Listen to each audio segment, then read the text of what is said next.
tesouro da Rainha Santa Isabel, hoje no Museu Nacional Machado de Castro, em Coimbra, é uma raridade com 700 anos. Um ótimo ponto de partida para esta viagem de redescoberta da Rainha Isabel de Portugal. Vai querer saber mais? Venha connosco nesta visita guiada.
Júlia, que emoção saber que este colar esteve em contacto com a pele da Rainha Santa Isabel.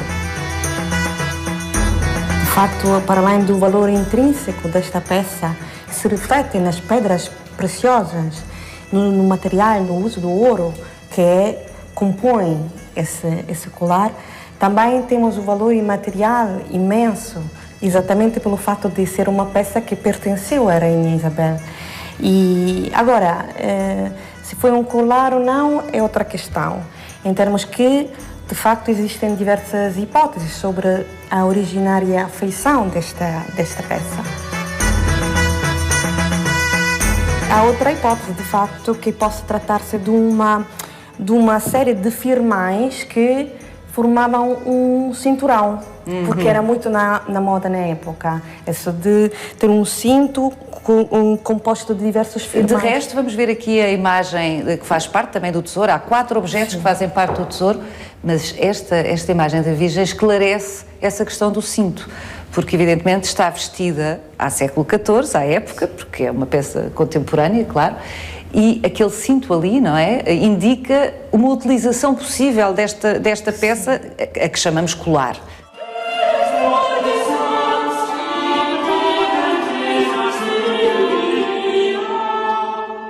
Há uma abertura sobre o seio direito e o menino está a colocar a mão. Isto indica que será, como é uma porta, isto seria um relicário, ou seja, uma peça que guardava uma relíquia. Que relíquia seria essa? Porque já não está nada lá dentro, sabemos hoje. Tem que ser uma relíquia que tenha a ver com a Virgem, de uma certa maneira, porque não faz sentido que seja colocada uma relíquia que não tenha nada a ver com a imagem representada. Portanto, em princípio, uma hipótese que eu colocaria é que pudesse ser a relíquia do leite da Virgem, que é uma relíquia conhecida desde o século XII, mas que difundiu-se para toda a Europa a partir da Quarta Cruzada, portanto, no século XIII.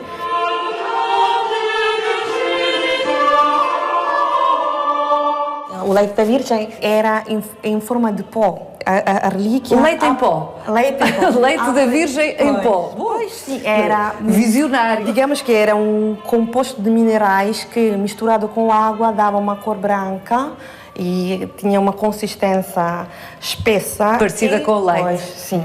Vamos ver outra peça. Esta confesso que é a minha favorita. Acho esta peça absolutamente maravilhosa. O tamanho deste coral é incrível. O trabalho que é ouro, é prata, é o quê? É prata dourada, mas o corpo central é em coral. E parece quase uma árvore. É lindo. O artista aproveitou da forma natural do coral, mas está decorado por umas anilhas em prata, onde até se pode ver, há uma inscrição glorificando o mistério da Santíssima Trindade. E agora, pronto, a inscrição em latim, que se encontra incompleta. Provavelmente devia continuar nas outras anilhas que... Se calhar havia mais anilhas. Se calhar havia mais anilhas, mas também aqui estamos perante também um relicário. E qual é a relíquia? A relíquia é do Santo Lênio, que o célebre Santo Lênio, enfim, que é uma peça... Um fragmento, não é? Que disposta em cruz. Sim, disposta já em cruz, sim.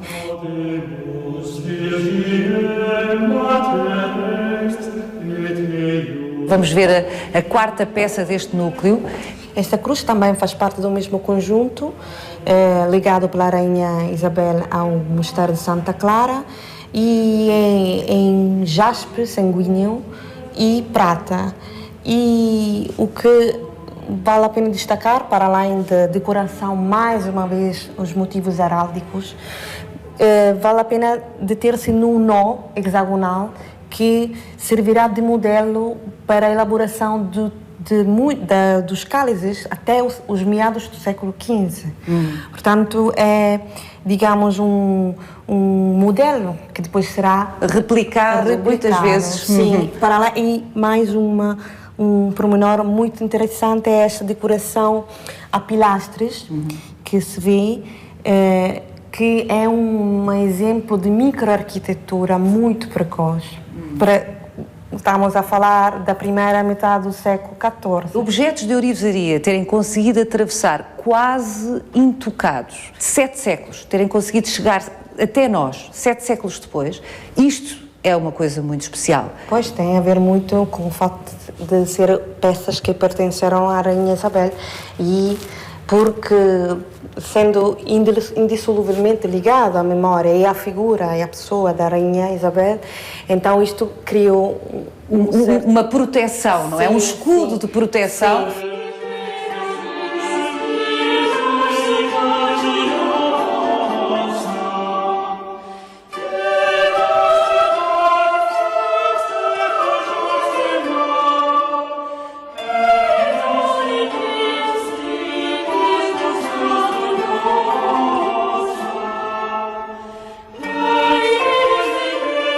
A Júlia Rossiveiro está há muitos anos a estudar a Rainha Santa Isabel, é doutoranda da Universidade Nova de Lisboa, do Instituto de História da Arte da Universidade Nova de Lisboa, e investiga esta figura não só em Portugal, na Torre de Tomba, em Portugal, e em Coimbra e em muitos outros locais, mas muito particularmente nos arquivos do Vaticano. E, portanto, isto é, de alguma forma, uma mais-valia relativamente à investigação que existia até à data sobre a Isabel de Portugal, que era uma mulher muito sofrida com as infidelidades de Dom Dinis, um grande rei, mas um homem que gostava demasiado de mulheres, é o que reza a lenda, e que teve 6 filhos fora do casamento. Confere com a sua investigação esta percepção? Eu acho que aplicar a moral moderna, a nossa moral, aos acontecimentos do passado é profundamente anacrónico. Nós não temos que ver as coisas como, assim, com a nossa sensibilidade, mas temos que tentar voltar ao passado. A questão da infidelidade do rei, se colocamos dessa forma, é sim, pronto. Eu não creio que a Rainha Isabel aprovasse as relações extraconjugais do rei. Mas a questão é que Dom Dinis e Dona Isabel tiveram só, entre aspas, 2 filhos. Temos que pensar que Constança e Afonso nasceram um a seguir o outro. Depois, nada. Isto fez pensar alguns que houve um mal entendimento entre os reis, entre o casal, entre o marido e mulher. Mas a verdade é que, se nós vamos aos documentos e se vamos ler o primeiro testamento do rei Dom Dinis, que é datado de 1299, Então nós, ao ler... Já tem os 2 filhos? Já tem os 2 filhos.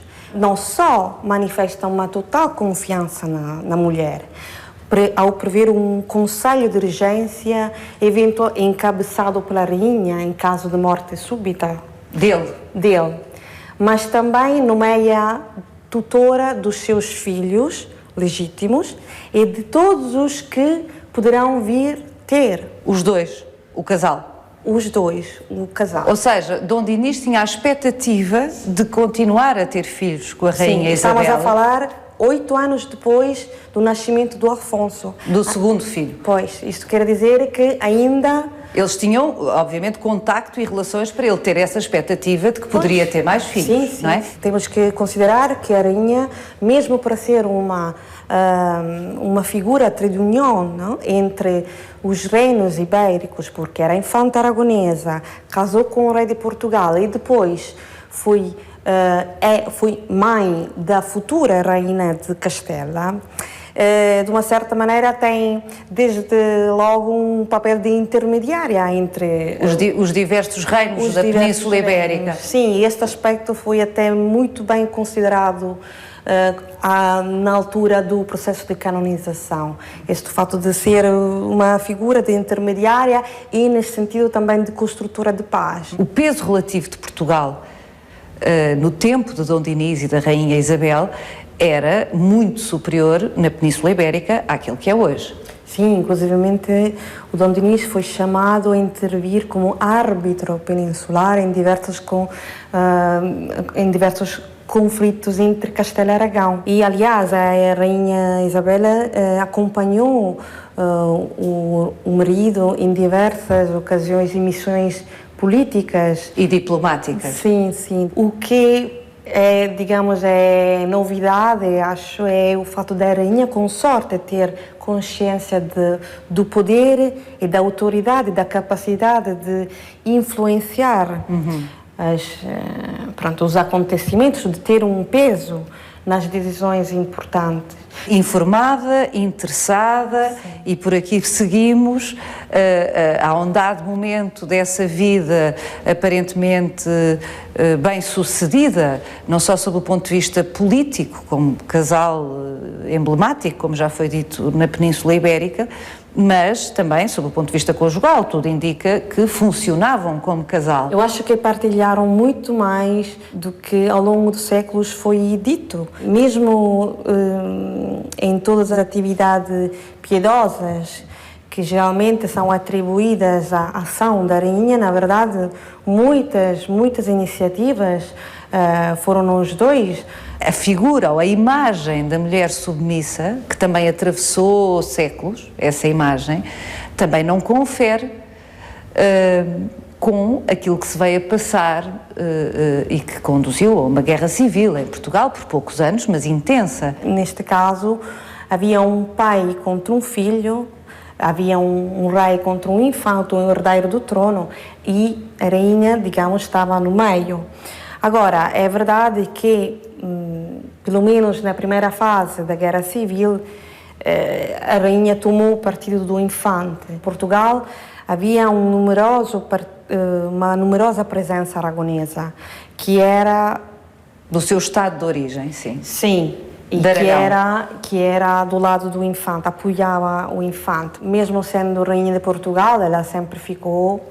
muito ligada a Aragão. Sim, os contatos com Aragona eram intensíssimos, sobretudo quando estava vivo o irmão. Havia uma correspondência muito intensa entre os 2 irmãos. Mesmo que achasse que fosse a altura para o filho reinar, devia de qualquer forma, a meu ver, defender o direito do Dom Dinis de continuar a exercer o poder. Como de resto aconteceu, acabou por acontecer. Acabou por acontecer, mas com consequências. Sim, com consequências. Basta considerar que até um certo ano, até uma certa altura, entre as outras coisas que o casal partilhava, era também um lugar de sepultura e, portanto, da memória. A partir de, a seguir a guerra, os 2 separam-se para a eternidade, porque o Dom Dinis mandará sepultar-se em Odivelas, num mosteiro por ele fundado, e a rainha decide fazer-se sepultar aqui em Coimbra, no mosteiro de Santa Clara, que ela, por sua vez, tinha fundado também.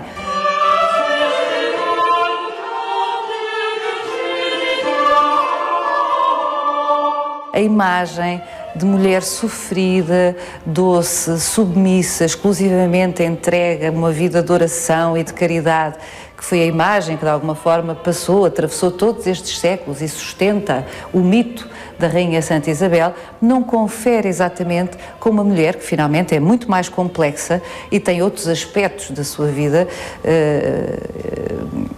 como uma mulher poderosa, astuta. Eu imagino a Rainha Isabel como uma mulher de armas, no sentido português, ou seja, uma mulher poderosa, consciente do poder e da sua autoridade, e consciente também das prerrogativas que tinha como rainha consorte, uma mulher que não delegava nos outros, que tratava pessoalmente de certos assuntos, mas também como uma mulher de paz. Essa é a imagem digamos, a geográfica, mas também é a verdade histórica, que ela sempre teve uma grande atenção para com o outro, que era muito generosa e dada a oração, não podemos negar isto. Vamos até Santa Clara a Nova, onde estão os túmulos da Rainha Isabel. Vamos? Vamos.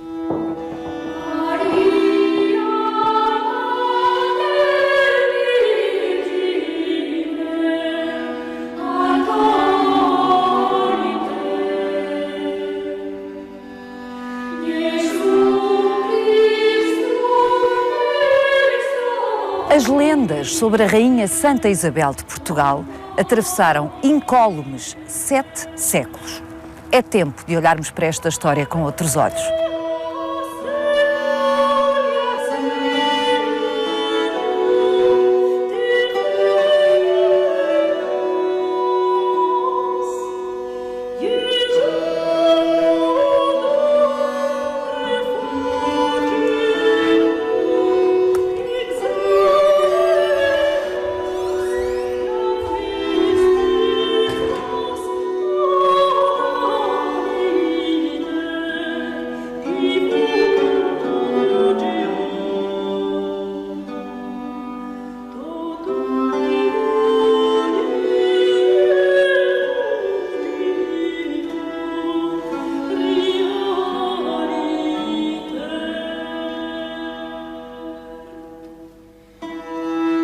Eis o túmulo que guardou primeiro o corpo da Rainha Santa Isabel. À época ainda não era oficialmente santa, mas um dos episódios que fez com que os contemporâneos da Rainha Isabel de Portugal a considerassem santa tem precisamente a ver com o processo de sepultura. A Rainha Isabel morreu em Estremoz, no Alentejo, mas na verdade tinha mandado sepultar-se na igreja de Santa Clara aqui em Coimbra. O filho, Dom Afonso IV, mandou levar o corpo da mãe, querendo respeitar as últimas vontades, para Coimbra. Isto queria dizer que o caixão teve que enfrentar uma viagem que demorou 7 dias para chegar a Coimbra. E isto quer dizer... Era verão. Era verão, morreu no dia 4 de julho e chegou a Coimbra no dia 12 de julho, portanto foi uma longa viagem. A lenda, a vida da Santa Isabel conta que durante a viagem o cortejo que acompanhou o caixão sentiu um suavíssimo perfume, um cheiro a flores. E esse logo foi interpretado como um sinal de santidade. E pronto, na verdade é que o corpo foi preparado para poder enfrentar essa viagem. O que era perfeitamente normal na altura, embalsamar o corpo para que pudesse ser transportado de uma cidade para outra. Mas logo isso foi interpretado pelos seus contemporâneos como um sinal da santidade. Aliás, o primeiro documento que refere a santidade da Rainha Isabel é de 23 dias depois da sua morte. Há um documento, há realmente um instrumento, chama-se assim, um ato notarial, que certifica a santidade da Rainha Isabel. Relata de 2 curas milagrosas, obradas em 2 mulheres, uma leiga e uma dona de Santa Clara. E de facto, conta-se que ao contato com o túmulo da rainha, nem tanto o corpo, efetivamente estas mulheres ficaram curadas. E neste documento fala-se mesmo no corpo santo bem-aventurado da rainha. Portanto, já é muito precoce, estamos a falar de 27 de julho, só pouco tempo depois da morte, já... Menos de um mês. Menos de um mês, já fala-se no corpo santo. E contudo, não obstante essa vida amplamente documentada de caridade, levou 300 anos o reconhecimento oficial da santidade da Rainha Santa, ou seja, a Santa Sé levou 300 anos a reconhecer. Porquê? Porque, obviamente, para poder instruir um processo apostólico, havia umas certas etapas. E a primeira etapa era exatamente a beatificação. E a beatificação só chegou em 1516. E foi o Dom Manuel a suplicar o Papa Leão X, tendo conhecimento deste culto público de que era alvo esse túmulo e o corpo da rainha e a própria figura da rainha Isabel, resolveu mandar uma súplica ao Papa pedindo exatamente que beatificasse, pedindo não só de autorizar o culto solene na diocese de Coimbra, mas também de conferir o título de beata à rainha Isabel, o que efetivamente chegou a ter o breve apostólico chegou de facto em 1516, só que continha um erro macroscópico no texto, porque a rainha, em vez de chamar-se Isabel, era chamada Branca. Branca? Isso é extraordinário, quer dizer que os textos do Vaticano, os burocratas do Vaticano erraram, é isso? Quando escreveram o nome? É verdade. Bem, 6 vezes, nem uma vez só. 6 vezes foi repetido o nome Branca. Fizeram um erro, não sabe porquê, foi emendado, mas já passaram mais 40 anos. Na verdade, quando o Filipe II de Espanha e Portugal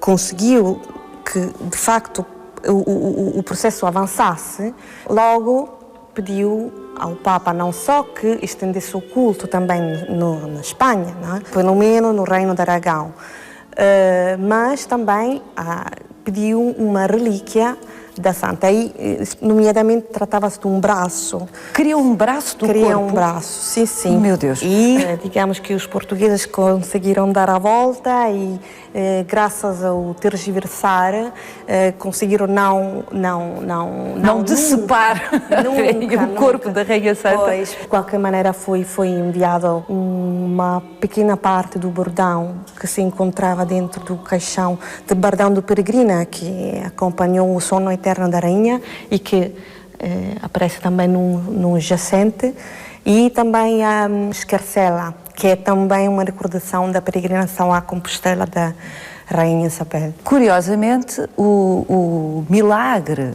mais lendário da rainha, o milagre das rosas, não era uma história original. Vamos só recordar o milagre: a rainha dirigir-se-ia a uma comunidade a quem queria fazer o bem e levava pão, no regaço, mais propriamente no seu vestido, e foi interpelada pelo rei Dom Dinis, que lhe pergunta o que é que ela leva com ela, e ela responde: são rosas, senhor, e quando larga o manto, pois o pão que ela transportava para os pobres transforma-se em rosas. Este é o milagre, é o milagre lendário, que foi fixado por escrito. Portanto, há uma parte desta vida que do século, remonta ao século XIV, assim, que foi escrito logo a seguir à morte da rainha.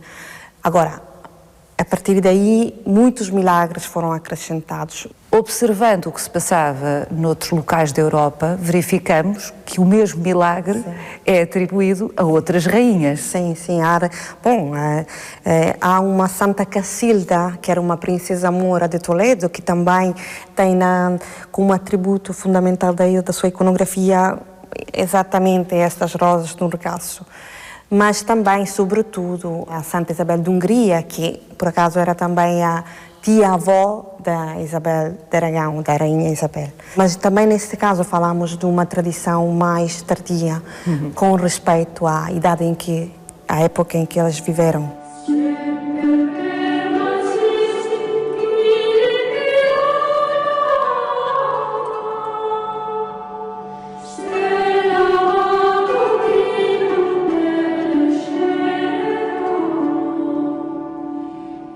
Este foi, de facto, o primeiro túmulo oficial. Foi o túmulo que albergou o corpo da Rainha Santa quando ela chegou a Coimbra, vinda de Estremoz, e era um túmulo colocado naquilo que era o mosteiro de Santa Clara a Velha, que com os anos foi inundado pelo rio Mondego, e então teve que se construir este mosteiro, que é Santa Clara a Nova, para onde trouxeram este túmulo. Mas o corpo da Rainha Santa já não está aqui. O corpo hoje encontra-se numa arca em prata e cristal que é colocada no altar-mor da igreja.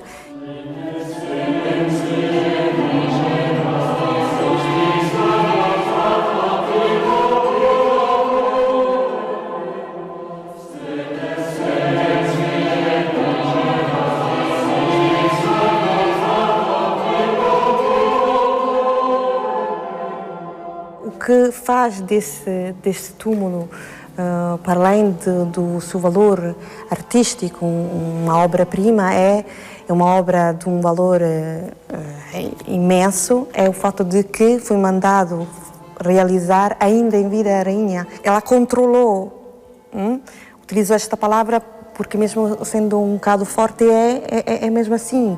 Ela, de uma certa maneira, queria dar uma imagem de si própria aos vindouros. Esse túmulo é um excelente reflexo, quer da espiritualidade da rainha, quer da personalidade da rainha. Aqui a rainha surge vestida de Clarissa, com um véu na corda, com os nós todos, mas também com a coroa. E tem o bordão de peregrina, tem a esmoleira, em que se vêem perfeitamente as formas das moedas que lá estão dentro. Portanto, que querem para dar as molas. Sim, para transmitir a ideia de uma rainha muito generosa. Para além da coroa, esse túmulo é marcado por uma presença heráldica muito, muito forte, porque aqui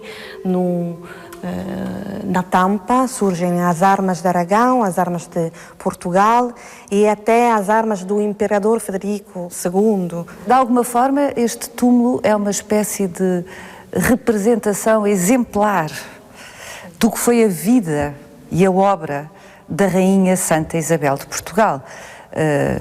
O lado espiritual, mas o lado temporal, sim, o lado político, o lado do poder. Vamos dar a volta? Vamos.